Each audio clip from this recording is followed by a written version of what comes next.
The comet's tail spread across the dawn, a red slash that bled above the crags of Dragonstone like a wound in the pink and purple sky. The maester stood on the wind-swept balcony outside his chambers. It was here the ravens came after long flight. Their droppings speckled the gargoyles that rose 12 feet tall on either side of him, a hellhound and a wyvern, 2 of the 1,000 that brooded over the walls of the ancient fortress. When first he came to Dragonstone, the army of stone grotesques had made him uneasy, but as the years passed, he'd grown used to them. Now he thought of them as old friends. The 3 of them watched the sky together with foreboding. The maester did not believe in omens, and yet, old as he was, Cresson had never seen a comet half so bright, nor yet that colour, that terrible colour, the colour of blood and flame and sunsets. He wondered if his gargoyles had ever seen its like.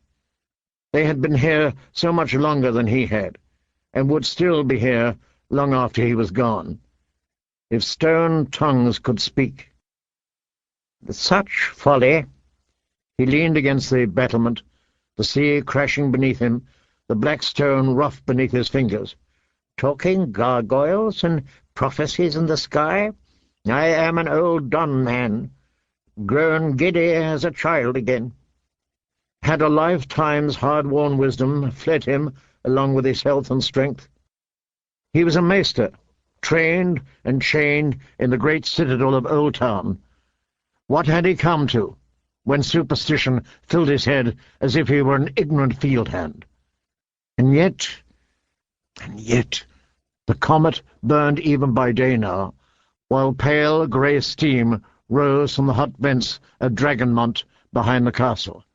And yestermorn a white raven had brought word from the citadel itself, word long expected, but no less fearful for all that, word of summer's end, omens all, too many to deny. What does it all mean? He wanted to cry. Maester Cresson, we have visitors.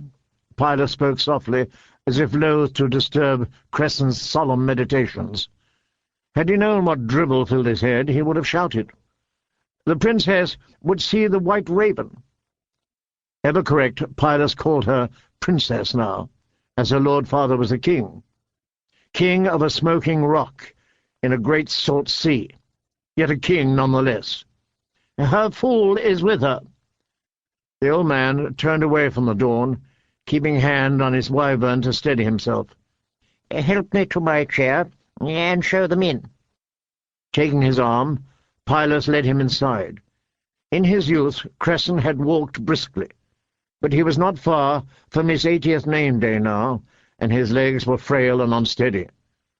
2 years past, he had fallen and shattered a hip, and it had never mended properly.